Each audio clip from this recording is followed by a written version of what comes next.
일본인 개발자가 한국에서 받은 충격적인 깨달음. 여러분, 일본 최고의 IT 회사 개발자가 한국에 파견 와서 완전히 세계관이 바뀐 이야기를 들어보신 적 있나요? 오늘은 정말 충격적이면서도 감동적인 실화를 들려드릴게요. 좋아요, 구독 부탁드려요. 안녕하세요. 저는 28살 일본인 개발자 다나카 히로시입니다. 도쿄에 있는 대형 소프트웨어 회사에서 3년째 근무하고 있어요. 저희 회사는 일본 내에서도 손꼽히는 기술력을 자랑하는 곳이에요. 저 역시 그런 회사에서 일한다는 자부심이 있었습니다. 특히 일본의 정밀하고 체계적인 개발 문화에 대해서는 상당한 자신감을 갖고 있었어요. 그런데 어느 날 부장님께서 저를 부르시더라고요. 회사에서 한국지사 확장 프로젝트를 진행하는데 석 달간 서울로 파견을 가달라는 거였어요. 솔직히 말하면 처음엔 좀 망설여졌습니다. 한국의 IT 기술 수준이 일본만큼 발달했을까 하는 의구심이 있었거든요. 물론 삼성이나 LG 같은 대기업들이 세계적으로 유명하긴 하지만 소프트웨어 개발 분야에서는 여전히 일본이 한 수 위라고 생각했어요. 하지만 회사 명령이었고 새로운 경험도 해볼 겸해서 파견을 수락하게 되었습니다. 마음속으로는 일본의 선진 기술을 한국에 전수하러 간다는 생각이 컸어요. 도쿄역에서 인천공항행 리무진 버스를 타면서 저는 나름대로 각오를 다졌습니다. 한국 동료들에게 일본의 정밀한 코딩 스타일과 체계적인 프로젝트 관리 방법을 알려줘야겠다고 생각했어요. 인천공항에 도착해서 서울로 향하는 지하철을 타는 순간부터 뭔가 다른 느낌이 들었어요. 사람들이 스마트폰을 정말 빠르게 조작하고 있더라고요.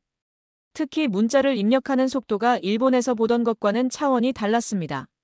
지하철 안에서 옆에 앉은 한국 학생이 카카오톡으로 친구와 대화하는 모습을 슬쩍 봤는데 정말 놀라웠어요. 긴 문장을 거의 실시간으로 주고받고 있었거든요.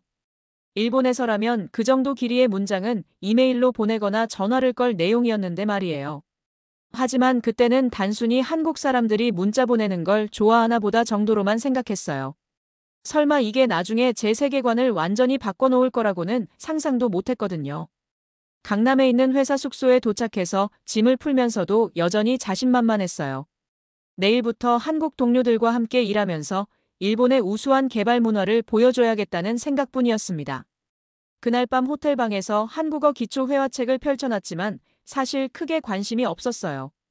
어차피 개발자들끼리는 영어로 소통하면 되고 기술적인 내용은 코드로 충분히 표현할 수 있다고 생각했거든요.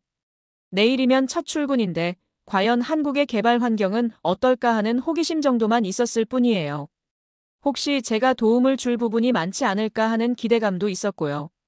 하지만 저는 아직 몰랐습니다. 내일부터 제가 겪게 될 일들이 얼마나 충격적일지를요. 드디어 첫 출근 날이 되었습니다. 저는 평소처럼 정장을 깔끔하게 차려입고 오전 9시 정각에 회사에 도착했어요. 일본에서 익숙했던 것처럼 정시에 맞춰 들어가려고 했거든요. 그런데 엘리베이터를 타는 순간부터 뭔가 이상했어요. 다른 직원들이 엘리베이터 안에서도 스마트폰으로 메시지를 주고받고 있었거든요. 일본 회사에서는 상상할 수 없는 광경이었습니다. 인사팀 박 과장님이 저를 맞아주시면서 회사를 소개해주기 시작했어요. 그런데 중간중간 카카오톡 알림이 울릴 때마다 바로바로 확인하고 답장을 보내시더라고요. 처음에는 좀 무례하다고 생각했는데 나중에 보니 모든 직원들이 다 그런 식으로 일하고 있었어요. 개발팀으로 안내받아 제자리에 앉게 되었는데 정말 충격적인 장면이 펼쳐졌습니다. 팀장인 김 대리님이 저를 소개해 주시는 와중에도 계속 메신저로 누군가와 대화를 나누고 계셨어요. 그런데 그 타이핑 속도가 정말 믿을 수 없을 정도로 빨랐어요. 저는 지켜보면서 눈을 의심했습니다. 김 대리님이 방금 입력한 메시지를 다시 읽어보니 회의실 변경과 자료 공유에 관한 안내였어요. 상당히 긴 업무 안내 메시지를 불과 15초 만에 입력해서 보낸 거예요. 일본에서라면 이런 내용은 이메일로 체계적으로 작성해서 보내거나 아니면 전화를 걸어서 직접 말할 내용이었거든요. 더 놀라운 건 상대방의 답장이었어요. 확인과 일정 안내가 포함된 답장이 3초 만에 왔더라고요. 이게 정말 사람이 입력한 속도인지 의심스러울 정도였어요. 점심시간이 되자 더욱 극명한 차이를 느꼈습니다. 일본 회사에서는 점심 약속도 미리 이메일로 단계적으로 조율하는 게 일반적인데 여기서는 실시간으로 메신저로 해결하더라고요. 점심 메뉴 선택부터 시간과 장소 결정까지 모든 과정이 총 30초도 안 되는 시간에 끝났어요. 저는 이 모든 상황이 정말 신기하면서도 당황스러웠습니다. 오후에는 실제 업무를 시작하게 되었어요. 제가 참여할 프로젝트에 대한 브리핑을 받는데 팀원들이 실시간으로 슬랙과 카카오톡으로 의견을 주고받으며 회의를 진행하는 걸 봤어요. 특히 박 과장님이 복잡한 기술적 의견을 메신저로 입력하는 모습은 정말 충격적이었습니다. API 최적화와 메모리 사용량에 관한 상당히 복잡한 기술적 내용을 40초 만에 입력해서 보내더라고요. 저는 같은 내용을 일본어로 입력해 보려고 했는데 정말 오래 걸렸어요. 먼저 히라가나로 입력하고 적절한 한자로 변환하고 또 문맥에 맞는 한자인지 확인하는 과정을 거치니까 최소 2분은 걸렸거든요. 하루 종일 이런 식으로 관찰하다 보니 정말 놀라운 사실을 깨달았어요. 한국 직장에서는 실시간 텍스트 커뮤니케이션이 기본이고 이게 업무 효율성을 엄청나게 높이고 있었던 거예요. 회의 중간에 갑자기 떠오른 아이디어를 바로 공유하고 즉석에서 피드백을 받고 그 자리에서 결정을 내리는 방식이 정말 인상적이었어요. 일본에서는 상상할 수 없는 속도감이었거든요. 퇴근 시간이 되어서야 저는 오늘 하루 동안 느꼈던 충격을 정리해 볼 수 있었어요. 분명히 뭔가 다른 게 있는데 그게 정확히 뭔지는 아직 파악하지 못하겠더라고요. 숙소로 돌아가는 지하철 안에서도 계속 생각해 봤어요. 과연 이 차이는 어디서 오는 걸까요? 제3장 마이너스 프로젝트 협업의 충격. 이틀째가 되자 본격적인 프로젝트 업무가 시작되었습니다. 저는 한국 팀과 함께 모바일 앱 개발 프로젝트에 참여하게 되었어요. 처음에는 일본식 개발 방법론을 소개해드릴 생각이었는데 막상 한국 팀의 작업 방식을 보고 나니 완전히 다른 차원의 충격을 받았습니다. 아침 스탠드업 미팅부터가 달랐어요. 일본에서는 회의실에 모여서 체계적으로 진행 상황을 보고하는 게 일반적인데 여기서는 각자 자리에 앉아서 슬랙으로 실시간 업데이트를 공유하더라고요. 팀장인 이 과장님이 오늘의 주요 이슈를 메신저에 올리자마자 다른 팀원들이 즉석에서 해결책을 제시하기 시작했어요. 정말 놀라운 건 그 속도였습니다. 복잡한 기술적 논의가 텍스트로 이루어지는데도 전혀 답답함이 없었어요. 개발자 정대리님이 데이터베이스 최적화 방안에 대해 상세한 설명을 입력하는 모습을 지켜봤는데 정말 경이로웠습니다. 테이블 구조 변경부터 인덱스 설정, 쿼리, 최적화까지 포함된 긴 내용을 1분 30초 만에 완성해서 팀 채널에 올리더라고요. 저는 같은 내용을 일본어로 작성해 보려고 시도했어요. 하지만 한자 변환에 시간이 오래 걸리고 적절한 기술 용어를 선택하는데도 고민이 필요했습니다. 결국 같은 내용을 입력하는데 4분 이상이 걸렸어요. 더욱 충격적인 건 코드 리뷰 과정이었습니다. 누군가 GitHub에 풀 리퀘스트를 올리면 즉시 팀원들이 메신저로 피드백을 나누기 시작해요. 코드의 문제점, 개선 방안, 성능 이슈까지 모든 걸 실시간으로 논의하더라고요. 김 개발자님이 올린 코드에 대해 박 시니어가 상당히 구체적인 피드백을 남겼는데 그 내용의 깊이와 입력 속도에 정말 놀랐어요. 메모리 누수 가능성부터 알고리즘 개선안까지 포함된 전문적인 리뷰를 2분도 안 되는 시간에 완성하시더라고요. 일본에서라면 이런 코드 리뷰는 보통 이메일로 단계적으로 작성하거나 별도의 미팅 시간을 잡아서 진행하는 게 일반적이에요. 하지만 여기서는 모든 게 실시간으로, 그것도 놀라운 속도로 이루어지고 있었습니다. 점심 이후에는 더욱 놀라운 상황이 벌어졌어요. 클라이언트로부터 갑작스러운 요구사항 변경이 들어왔는데 팀 전체가 메신저로 즉석 대응을 시작한 거예요.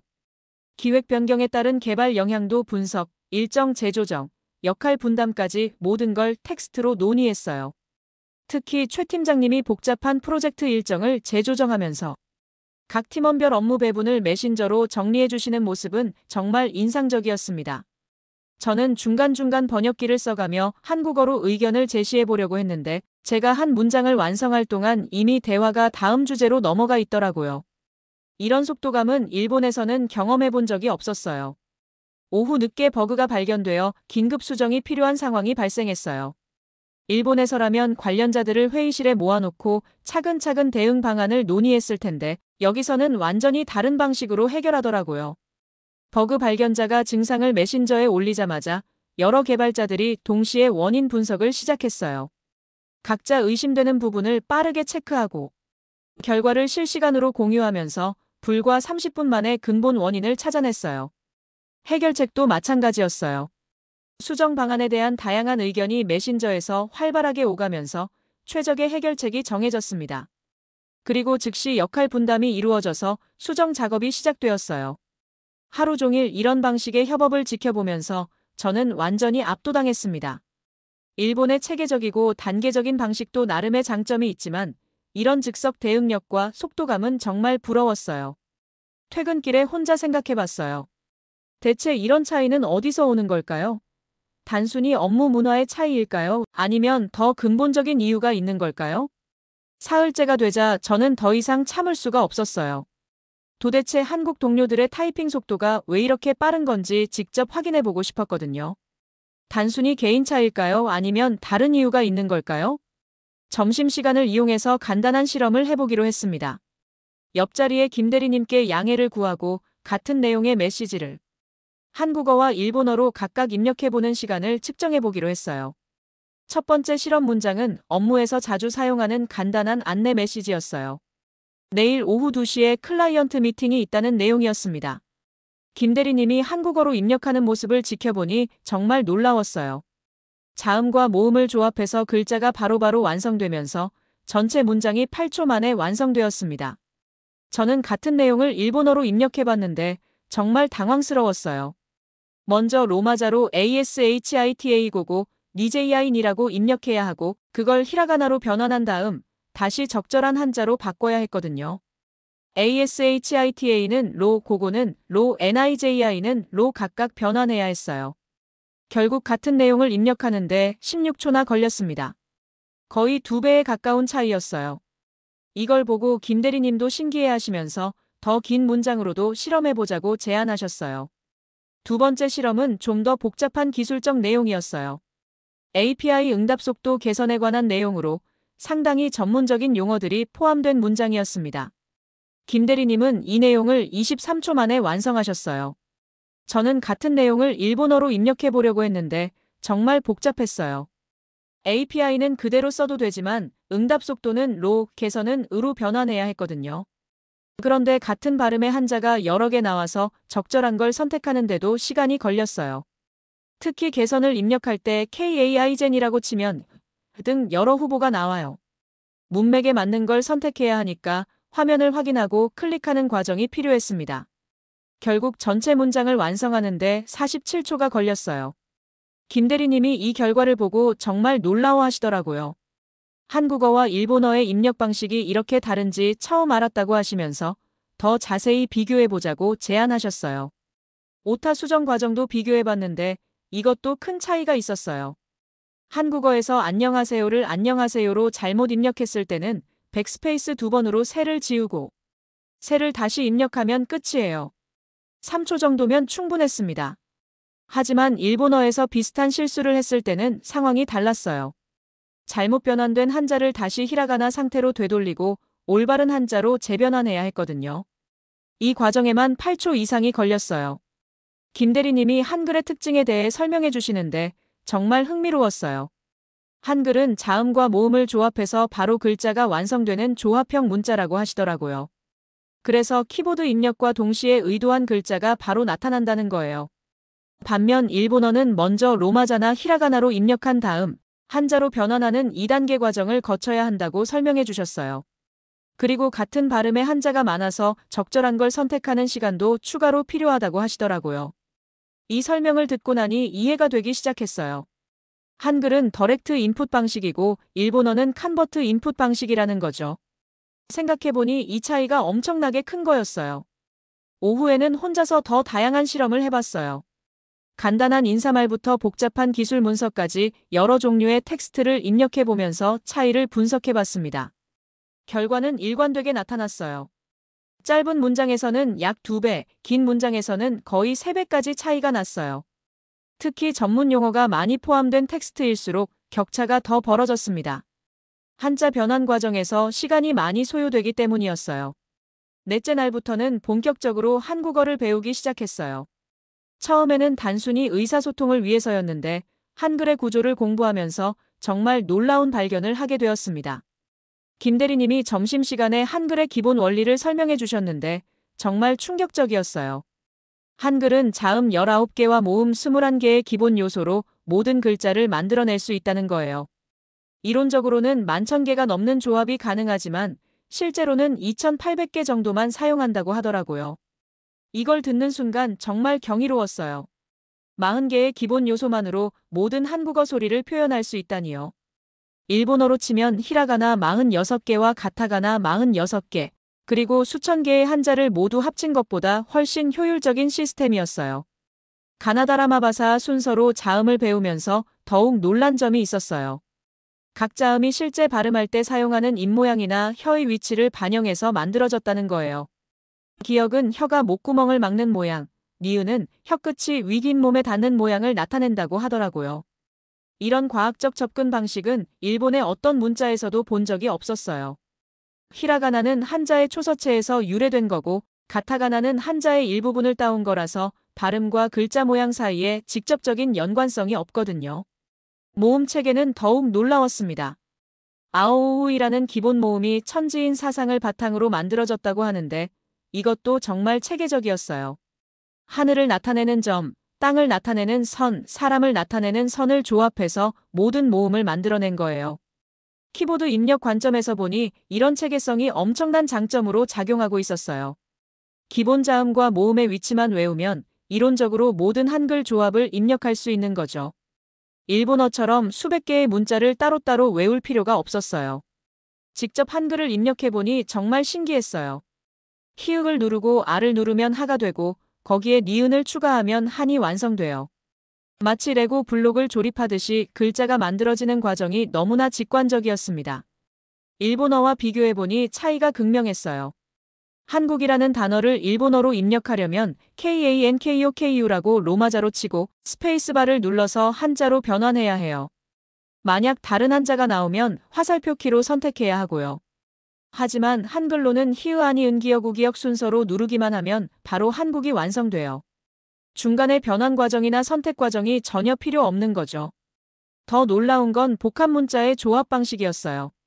기역에서 거센 소리 키읔기 만들어지고 된 소리 끼 만들어지는 방식이 정말 논리적이었어요. 디귿티읕, 비읍피읍처럼 체계적으로 확장되는 구조가 인상적이었습니다. 일본어에는 이런 체계성이 없어요. 각 문자가 독립적으로 존재하고 서로 간의 연관성을 찾기가 어려워요. 하지만 한글은 모든 글자가 논리적인 규칙에 따라 만들어져 있더라고요. 컴퓨터 프로그래머 입장에서 보니 한글이 얼마나 효율적인 시스템인지 더욱 명확하게 보였어요. 각 자음과 모음에 고유한 코드 값을 부여하고 조합 알고리즘만 정의하면 모든 한글을 처리할 수 있거든요. 일본어는 히라가나, 가타가나 한자를 모두 따로 처리해야 하고 각각의 변환 규칙도 복잡해요. 하지만 한글은 기본 요소들의 조합만으로 모든 걸 해결할 수 있으니까 컴퓨터가 처리하기에도 최적화된 구조예요. 이런 공부를 하면서 점점 한글에 매료되기 시작했어요. 이게 단순히 문자 체계가 아니라 정말 과학적으로 설계된 커뮤니케이션 도구라는 걸 깨달은 거죠. 그런데 이렇게 완벽한 문자 체계가 언제, 누가 만든 건지 궁금해지기 시작했어요. 다섯째 날 저녁, 저는 한글의 역사에 대해 찾아보기 시작했어요. 이렇게 과학적이고 완벽한 문자 체계가 언제, 어떻게 만들어진 건지 정말 궁금했거든요. 그런데 조사하면서 받은 충격은 이루 말할 수 없었습니다. 한글이 무려 500년 전인 1443년에 창제되었다는 사실을 알게 되었을 때 저는 정말 믿을 수가 없었어요.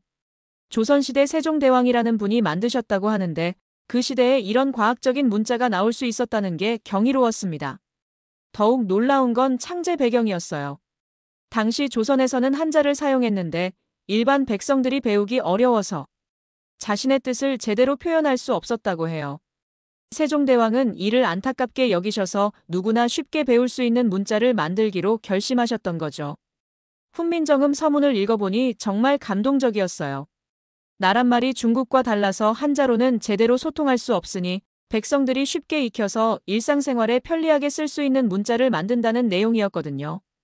이런 애민 정신도 대단하지만 더 놀라운 건 그 실행 과정이었어요. 세종대왕은 단순히 기존 문자를 모방한 게 아니라 완전히 새로운 원리로 문자를 설계하셨어요. 발음기관의 모양을 관찰해서 자음을 만들고 천지인 사상을 바탕으로 모음을 만드신 거죠. 현대 언어학 관점에서 봐도 정말 과학적인 접근이에요. 음성학과 음운학을 완벽하게 이해하고 계셨던 것 같아요. 혀의 위치, 입술의 모양, 공기의 흐름까지 모든 걸 고려해서 문자를 설계하신 거거든요. 일본의 문자 역사와 비교해보니 차이가 극명했어요. 일본은 중국에서 들어온 한자를 그대로 사용하다가 나중에 한자의 초서체나 일부분을 따서 가나를 만들었어요. 기존 문자를 변형한 것이지 완전히 새로운 원리로 만든 건 아니었거든요. 하지만 한글은 완전히 독창적인 발상에서 나온 문자예요. 다른 어떤 문자와도 닮지 않은 순수하게 한국어를 위해 설계된 시스템이었던 거죠. 이런 창의성은 정말 경이로웠어요. 더욱 놀라운 건 미래지향적 설계였어요. 세종대왕은 당시에 사용하지 않던 소리까지 고려해서 문자를 만드셨어요. 예를 들어 아래와 같은 모음은 현재는 사용하지 않지만 당시 한국어 발음을 정확히 표현하기 위해 포함시키셨던 거예요. 이런 완성도는 한 사람이 단기간에 만들어낼 수 있는 게 아니에요. 조사해보니 세종대왕은 지편전 학자들과 함께 오랜 연구를 거쳐서 한글을 완성하셨더라고요. 그 과정에서 중국 음성학은 물론이고 당시 최고 수준의 언어학 이론을 모두 검토하셨다고 해요. 현대 컴퓨터 과학 관점에서 보면 한글의 설계 철학이 더욱 놀라워요. 기본 요소들의 조합으로 무한히 확장 가능한 시스템, 규칙적이고 예외가 없는 구조, 그리고 효율적인 정보 처리가 가능한 체계예요. 마치 현대 프로그래밍 언어의 설계 원칙을 500년 전에 미리 적용한 것 같아요. 인공지능이나 음성인식 기술이 발달한 지금에야 한글의 진가가 더욱 드러나고 있어요. 글자와 소리의 1:1 대응, 규칙적인 조합 체계, 그리고 예외가 거의 없는 구조 때문에 컴퓨터가 처리하기에 최적화되어 있거든요. 세종대왕이 디지털 시대를 예견하셨을 리는 없지만 결과적으로 현대기술 환경에 가장 적합한 문자를 만드신 거예요. 이런 우연의 일치가 정말 경이로웠습니다. 일본인인 제가 이렇게 한글에 감탄하고 있다는 사실 자체가 놀라웠어요. 처음에는 일본 기술이 더 우수하다고 생각했는데 이제는 한국의 문자 체계가 얼마나 뛰어난지 깨닫게 되었거든요. 특히 세종대왕의 철학이 인상 깊었어요. 단순히 왕을 위한 문자가 아니라 모든 백성이 쉽게 배우고 사용할 수 있는 문자를 만들겠다는 의지요. 이런 민주적 사고방식이 500년 전에 나타났다는 게 정말 놀라웠습니다. 한글을 공부하면서 한국 문화 전체에 대한 시각이 바뀌기 시작했어요. 이런 혁신적 사고가 현대 한국의 발전 원동력이 아닐까 하는 생각이 들었거든요. 석 달 근무 기간이 끝나갈 무렵 저는 완전히 다른 관점을 갖게 되었어요. 한글의 우수성이 단순히 문자 체계에만 그치지 않는다는 걸 깨달았거든요. 이것이 한국의 전체적인 문화와 발전상에 미치는 영향이 정말 컸던 거예요. 먼저 한국의 게임 문화를 이해하게 되었어요. 한국이 E-스포츠 강국이 된 이유 중 하나가 바로 이 빠른 의사소통 능력이었던 거죠. 팀게임에서 순간적인 전략 변경이나 위기 상황 대응이 중요한데 한글의 타이핑 효율성이 엄청난 도움이 되고 있었어요. 실제로 리그 오브 레전드나 스타크래프트 같은 게임을 할 때 한국 선수들이 게임 중에도 복잡한 전략을 텍스트로 빠르게 공유하는 모습을 봤어요. 일본 선수들은 음성 대화에 의존하는 경우가 많은데 한국 선수들은 텍스트와 음성을 병행해서 훨씬 더 정밀한 소통을 하고 있었습니다. K-팝과 한류 문화도 마찬가지였어요. 전 세계 팬들이 한글을 배우려는 이유를 이제 이해할 수 있었어요. 한번 익히면 아티스트들과 SNS에서 빠르고 정확하게 소통할 수 있거든요. 영어나 다른 언어보다 감정 표현도 더 섬세하고 즉각적이에요. 트위터나 인스타그램에서 한국 팬들의 댓글을 보면 정말 놀라워요. 복잡한 감정이나 의견을 짧은 시간에 정확하게 표현하는 능력이 탁월해요. 일본 팬들은 보통 간단한 감탄사나 이모티콘 위주로 댓글을 다는데 한국 팬들은 구체적이고 깊이 있는 피드백을 실시간으로 제공하고 있었어요. 한국의 IT 산업 발전에도 이런 효율성이 큰 역할을 했다는 걸 깨달았어요. 스타트업 문화에서 중요한 건 빠른 의사결정과 즉석 소통인데 한글의 타이핑 효율성이 이런 문화를 뒷받침하고 있었던 거죠. 실제로 한국 스타트업들이 슬랙이나 노션 같은 협업 도구를 도입할 때 적응 속도가 정말 빨라요. 복잡한 아이디어나 기술적 논의를 텍스트로 빠르게 공유하고 즉석에서 피드백을 받아서 발전시키는 과정이 자연스럽게 이루어져요. 일본에서는 여전히 대면 회의나 전화 통화를 선호하는 경우가 많아요. 물론 그것도 나름의 장점이 있지만 속도감 면에서는 한국 방식이 훨씬 효율적이었어요. 특히 코로나 시대를 거치면서 이런 차이가 더욱 극명하게 드러났죠. 한국의 교육 문화에서도 이런 영향을 볼 수 있었어요. 학생들이 온라인 수업이나 과제 제출에 빠르게 적응하는 모습이 인상적이었어요. 복잡한 리포트나 논문을 작성할 때도 생각의 속도만큼 빠르게 텍스트로 표현할 수 있으니까 창의적 사고가 더 활발해지는 것 같았어요. 드라마나 영화에서 자주 나오는 장면들도 이제 이해가 되었어요. 한국인들이 스마트폰으로 빠르게 문자를 주고받는 모습, 카페에서 노트북으로 열심히 타이핑하는 모습들이 단순한 연출이 아니라 실제 문화를 반영한 거였어요. 특히 한국 직장 문화의 즉시성과 효율성이 인상적이었어요. 회의 중에 갑자기 떠오른 아이디어를 바로 메신저로 공유하고 실시간으로 피드백을 받아서 발전시키는 과정이 정말 역동적이었어요. 일본에서는 이런 즉석 소통이 절차와 다르다고 여겨질 수 있는데 한국에서는 오히려 적극적이고 효율적인 업무 방식으로 인정받고 있었어요. 소셜미디어 문화도 달랐어요. 한국에서는 길고 구체적인 글들이 많이 올라와요. 복잡한 사회 이슈에 대한 의견이나 개인적인 경험담을 상세하게 공유하는 문화가 발달해 있더라고요. 일본은 상대적으로 짧고 간단한 포스팅이 많은 편이에요. 이런 모든 현상들의 바탕에 한글이라는 효율적인 도구가 있다는 걸 깨달았을 때 정말 놀라웠어요. 언어가 단순히 의사소통의 수단이 아니라 사고방식과 문화 전반에 영향을 미치는 강력한 도구라는 걸 체감한 거죠. 한국이 짧은 시간에 이렇게 빠르게 발전할 수 있었던 이유 중 하나가 이런 효율적인 소통 문화 때문이 아닐까 하는 생각이 들었어요. 빠른 정보 공유, 즉석 협업, 실시간 피드백이 가능한 환경이 혁신을 가속화시킨 거죠. 이제 곧 일본으로 돌아가야 하는데 정말 많은 걸 배우고 깨달은 시간이었어요. 드디어 도쿄로 돌아가는 날이 되었습니다. 인천공항으로 향하는 지하철에서 지난 석 달을 돌이켜보니 제가 완전히 다른 사람이 되어 있다는 걸 느꼈어요. 처음 한국에 올 때의 그 자만심과 우월감은 온데간데 없이 사라지고 대신 한국 문화에 대한 깊은 존경심이 자리 잡고 있었습니다. 공항에서 한국 동료들이 배웅을 나와주셨는데 정말 감동적이었어요. 김 대리님이 제게 한글 연습장과 한국어 교재를 선물해 주시면서 일본에 가서도 계속 공부하라고 격려해 주셨거든요. 그 순간 정말 뭉클했습니다. 비행기 안에서 저는 이번 경험을 정리해 봤어요. 처음에는 일본의 기술과 문화를 한국에 전수하러 간다고 생각했는데 오히려 제가 더 많은 걸 배우고 온 거였어요. 특히 한글이라는 놀라운 문자 체계를 알게 된 건 정말 큰 수확이었습니다. 도쿄에 도착해서 회사 동료들에게 한국에서의 경험을 들려주니 모두 신기해 하더라고요. 특히 한글의 타이핑 효율성에 대해 설명했을 때 동료들의 반응이 정말 놀라웠어요.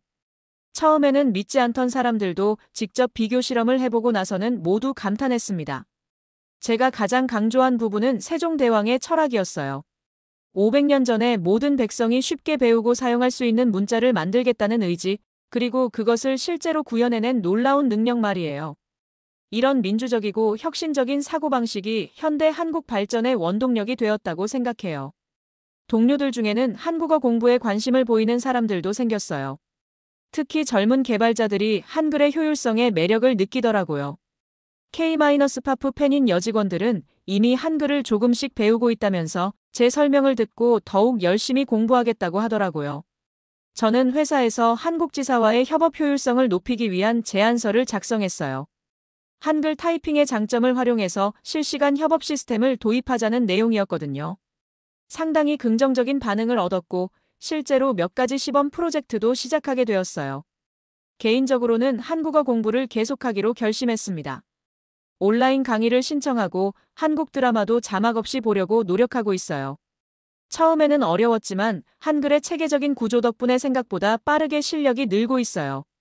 무엇보다 한국 문화에 대한 시각이 완전히 바뀌었어요.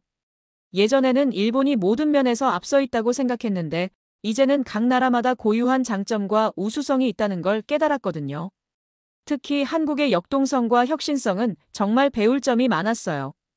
한글이 유네스코 세계기록유산에 등재된 이유도 이제 완전히 이해해요. 단순히 오래된 문서가 아니라 인류 문자 역사상 가장 과학적이고 혁신적인 창조물이기 때문이죠. 이런 문화유산을 가진 한국이 정말 부러웠습니다. 요즘 일본 젊은이들 사이에서 한글 타투가 인기라는 이야기를 들었는데 그 이유를 이제 알 것 같아요. 한글 자체가 갖는 아름다움과 의미, 그리고 효율성의 매력을 느끼는 거겠죠. 제 주변 사람들에게도 한국 문화의 우수성을 적극적으로 알리고 있어요. 특히 한글의 과학성과 세종대왕의 철학에 대해 이야기할 때면 모두 정말 감탄해해요. 이런 소통을 통해 한일 양국의 문화 교류가 더욱 활발해졌으면 좋겠어요.